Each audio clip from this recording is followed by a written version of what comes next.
Another thing that I had to replace on this, after I had it all together, I started seeing the antifreeze leak behind the starter and this freeze plug.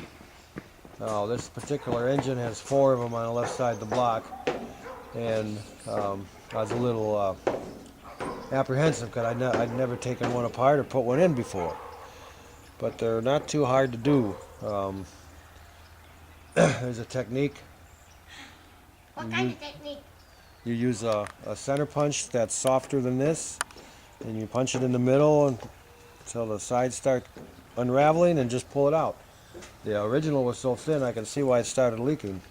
But that's just one of those things on these old engines that you run into. And then let's see, what else did we do? Let's see, I've covered just about everything I did, I think. You notice it's blue and gray instead of red and gray. This is a working tractor, and it was painted, oh gosh, over 20 years ago, this color, so it was decided to leave it as is.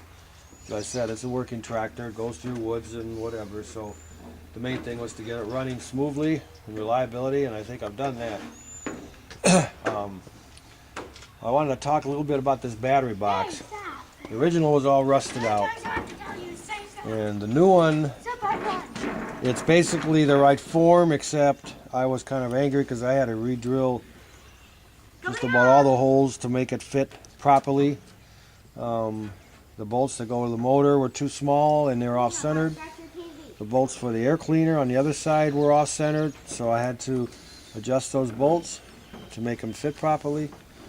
Some of these parts we buy are made, a lot of them are made overseas, and it makes the job a little easier because they just don't fit. Getting back to the radiator, for instance, I purchased that from an area supplier, and came in a box. Got it back to my shop, took it out, and noticed that the tank was crushed. So you guys that are able to buy one through an area dealer where you can go get it, make sure you take it out and look at it first. Fan shroud was another pain because I had to hammer it to make it clear the fan. It's just another example of poor fitting parts. Another thing I did, this tractor had a shimmy problem going down the road.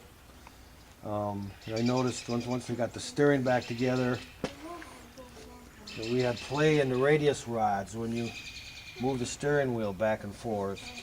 You shouldn't have that. So I went to Steiner and got some new brackets for that. At the end of the radius rod there's a pivot ball, and it sits right inside here, and they wear, and your radius rod can go back and forth. So I got a pair of those. The only problem I had is they didn't fit. The cap fit fine over the studs. There's 3 studs here, and I tried to force it on, and all it was doing was bending the studs. So what I had to do is I had to drill the holes out with a 1/2 inch drill bit on my drill press. Once that was done, everything is fine, but there's another example of parts that don't fit. Let's see, new starter. I put a new starter in. I said I rewired the whole tractor, put on 12-volt lights, and let's see, the complete exhaust system was replaced.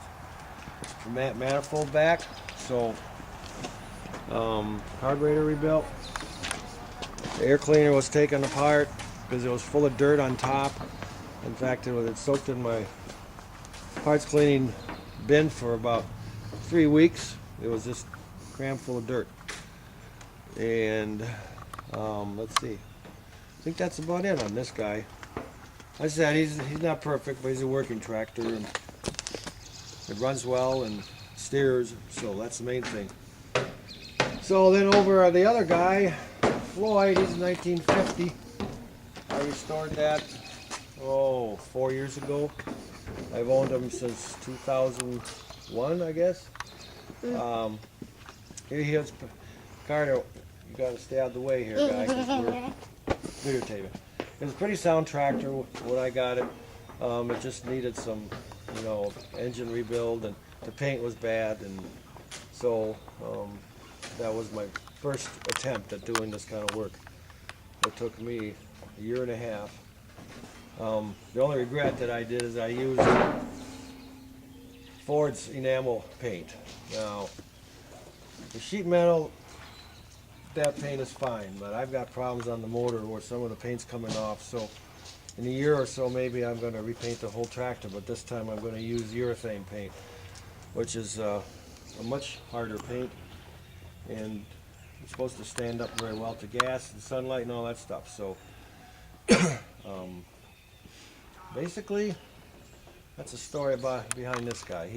He had motor rebuilt, new clutch, pressure plate, but most of the major components were still good, so I didn't have to replace the battery box or the radiator, fan shroud, anything like that.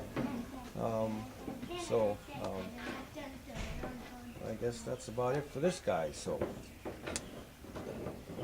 anything else you want to talk about?